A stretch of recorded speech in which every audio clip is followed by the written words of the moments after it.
Assalamualaikum warahmatullahi wabarakatuh. Halo anak-anak, hari ini kita akan belajar mengenai manusia purba dunia dalam aspek fisik dan non-fisik.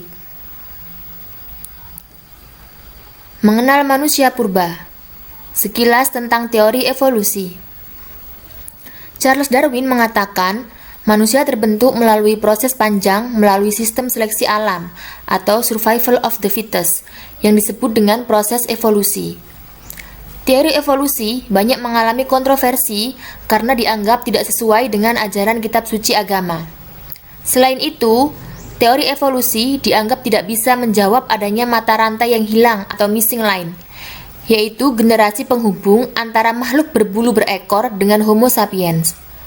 Terlepas dari semua kontroversi, para ilmuwan terus mencari kebenaran dari teori evolusi.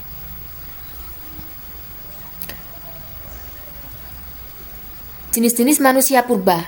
Yang pertama, manusia purba yang ditemukan di daerah Afrika, meliputi A. Australopithecus africanus.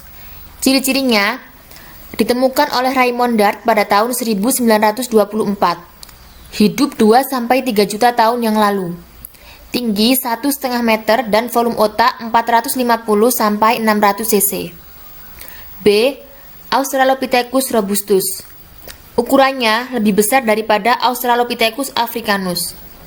Ditemukan oleh Robinson dan Robert Broom. Hidup sekitar 2-1,5 juta tahun yang lalu. Rahang dan gigi kuat, wajah datar, tulang alis menonjol, serta volume otaknya sekitar 525 cc. Untuk gambarnya bisa kalian lihat pada gambar yang di sebelah kanan. C. Australopithecus afarensis. Pada tahun 1999 ditemukan oleh Yersinai berupa tengkorak hominidae kecil. D. Homo rudolfensis. Hidup sekitar 2,4 juta tahun yang lalu. Berbadan tegap dengan volume otak besar. Ditemukan di Danau Rudolf, Kenya.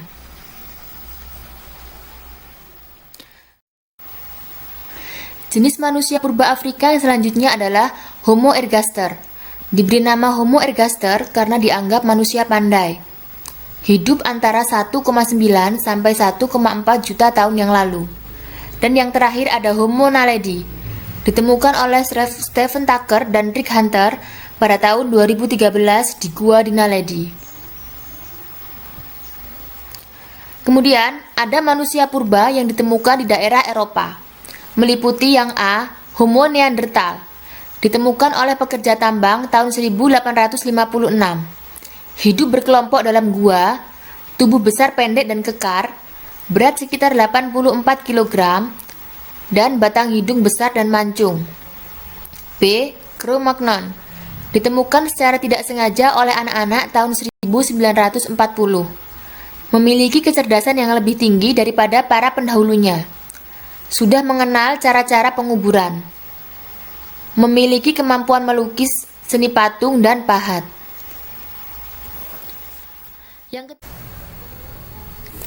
Yang ketiga, manusia purba yang ditemukan di daerah Amerika. Pertama kali ditemukan di Gua Yucatan dan diperkirakan berusia 12.000 sampai 13.000 tahun. Tetapi setelah dianalisis DNA-nya, menunjukkan bahwa nenek moyang manusia Amerika berasal dari Asia dan diperkirakan berusia 15.500 tahun yang lalu. Dari Asia, mereka berjalan mengikuti hewan buruannya sampai di Amerika.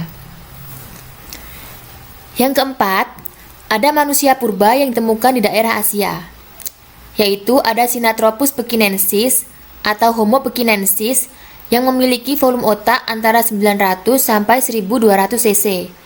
Ditemukan oleh Davinson, Son Black, dan Franz Westenrich tahun 1929 hingga 1980. Hidup sekitar 200.000 sampai 400.000 tahun yang lalu.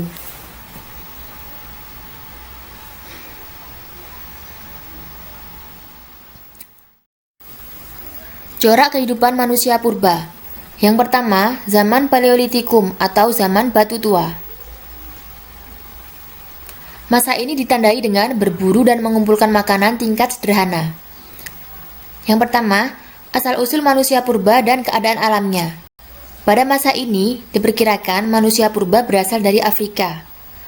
Terjadi zaman es yang menyebabkan dataran bersatu sampai suhu bumi meningkat dan lapisan es mencair kembali. Jenis manusia purba yang hidup pada masa Paleolitikum yaitu Meganthropus, Pithecanthropus, dan Homo. Kemudian, corak kehidupan sosial dan ekonomi. Pada masa ini, mereka mengumpulkan makanan atau food gathering dan tinggal secara berpindah-pindah atau nomaden. Tinggal di padang rumput dan dekat dengan sumber air. Dan terdapat primus inter pares atau kepala suku. Hasil budaya.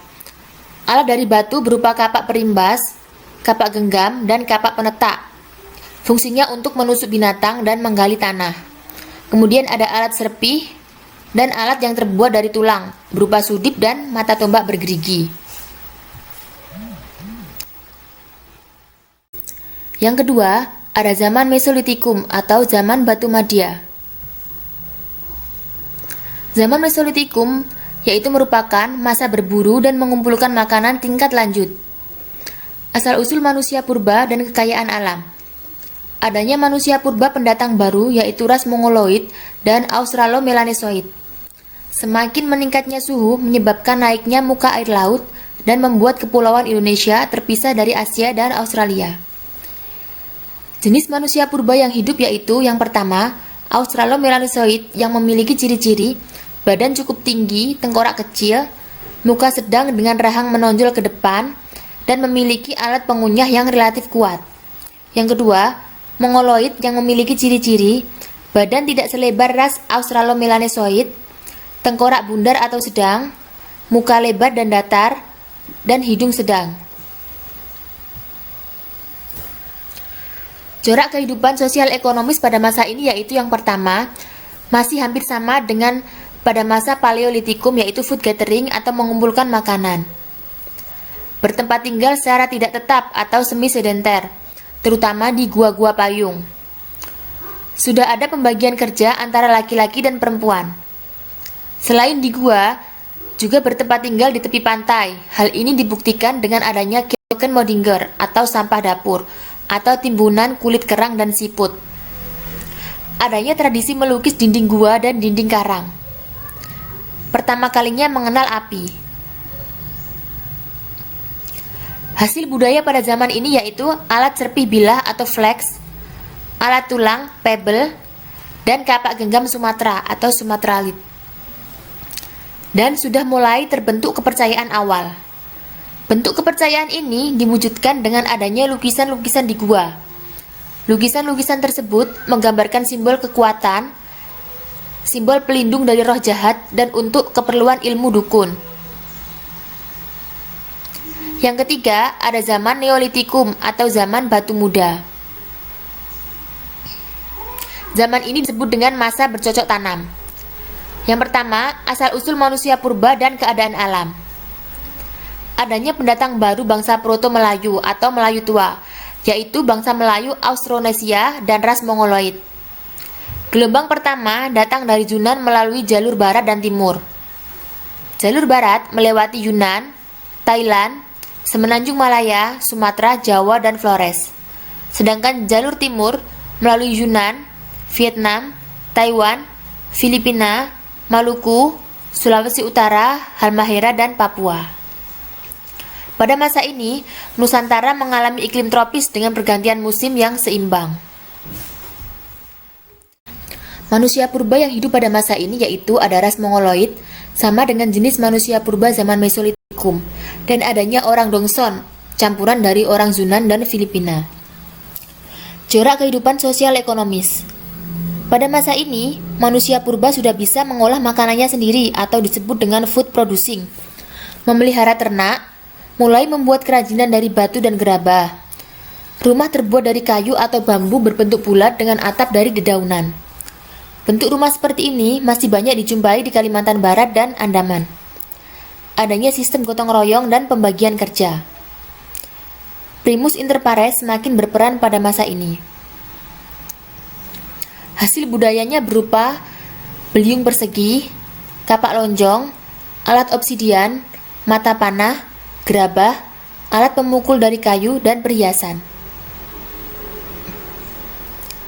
Sistem kepercayaan. Mulai berkembang animisme dan dinamisme. Dinamisme yaitu kepercayaan pada kekuatan gaib, sedangkan animisme yaitu percaya bahwa setiap benda memiliki roh. Yang paling menonjol dari animisme yaitu percaya adanya kehidupan setelah kematian. Hal ini diwujudkan dengan adanya penghormatan terhadap orang mati dengan cara upacara penguburan dan tradisi megalitik. Bangunan megalitik berupa dolmen, meja batu, menhir atau tugu dari batu, punden berunda, sarkofagus atau kubur batu, palung, lesung, dan patung-patung. Berikut ini adalah gambar dari punden berunda dan dolmen. Ini contoh dari menhir dan sarkofagus. Yang terakhir yaitu zaman megalitikum atau zaman batu besar.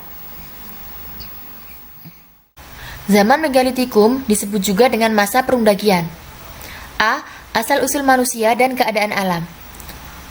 Kedatangan bangsa Melayu Austronesia dan ras Mongoloid gelombang kedua atau Deutero Melayu atau Melayu Muda.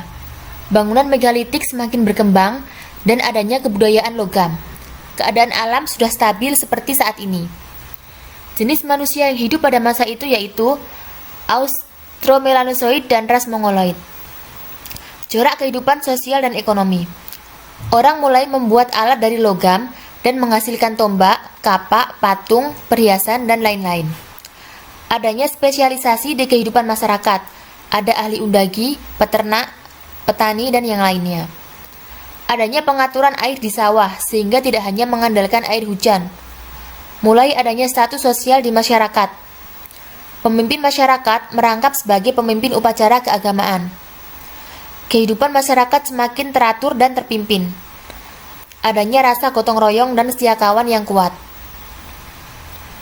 Hasil budayanya berupa alat-alat dari perunggu. Ini adalah contoh gambar nekara dan moko yang digunakan untuk upacara pemujaan. Pemanggilan roh, mengusir roh jahat, dan wadah kubur. Nekara dan moko disimpan di tempat yang dianggap sakral. Kemudian ada kapak perunggu dan kapak corong.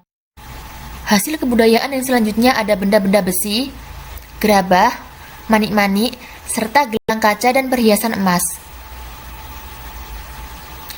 Yang terakhir, sistem kepercayaan pada masa megalitikum. Pada masa ini, penguburan dilakukan dengan dua cara, yaitu secara langsung atau primer dan secara tidak langsung atau sekunder. Pada penguburan primer, mayat langsung dikubur di tanah atau diletakkan dalam wadah di dalam tanah. Mayat dikubur dalam keadaan membujur atau terlipat. Sedangkan pada penguburan sekunder, mayat dikubur dalam tanah atau dalam peti untuk sementara waktu sebelum dilakukannya upacara. Mayat yang sudah jadi kerangka dibersihkan dan dikubur lagi di tempat yang sudah disediakan seperti tempayan, kubur batu, atau peti dalam tanah.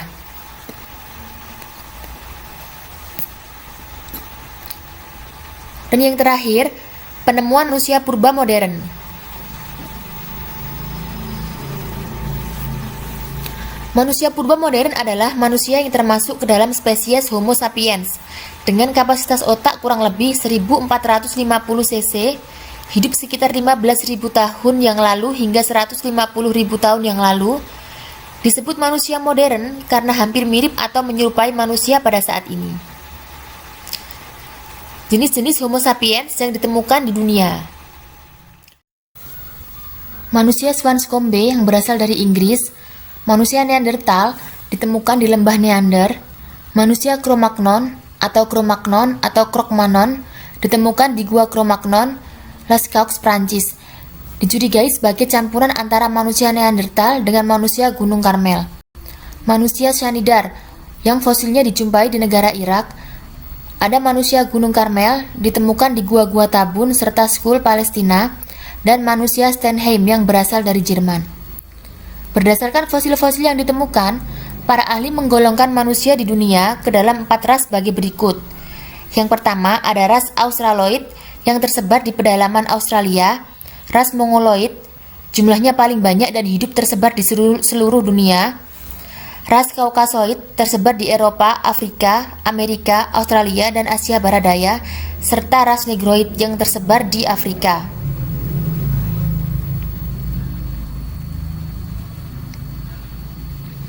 Ciri-ciri manusia modern: memiliki volume otak kurang lebih 1400 sampai 1500 cm. Memiliki tinggi badan kurang lebih 1,6 meter. Memiliki peradaban yang maju, mempunyai peralatan yang lebih baik, suka berburu, sudah terdapat hubungan sosial dan upacara ritual, serta diperkirakan hidup sekitar 20.000 sampai 40.000 tahun yang lalu. Sedangkan ciri-ciri non-fisiknya adalah perbandingan non-fisik antara manusia purba dan manusia modern. Manusia purba belum meyakini adanya kehidupan setelah kematian, sedangkan manusia modern sudah meyakini adanya kehidupan setelah kematian. Peralatan yang digunakan manusia purba masih kasar dan dibuat dengan cara sederhana, sedangkan pada manusia modern sudah menggunakan peralatan yang lebih halus karena sudah mengenal teknologi yang sederhana. Manusia purba hidup dengan cara berburu dan mengumpulkan makanan atau food gathering, sedangkan manusia modern sudah mulai bisa mengolah makanannya sendiri atau food producing.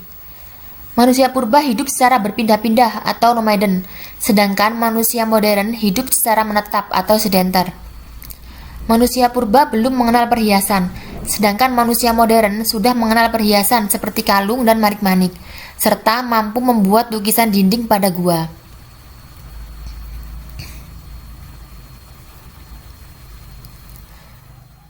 Nah, anak-anak, itu tadi penjelasan saya mengenai manusia purba dunia dalam aspek fisik dan non-fisik. Sampai bertemu lagi di pertemuan selanjutnya. Assalamualaikum warahmatullahi wabarakatuh.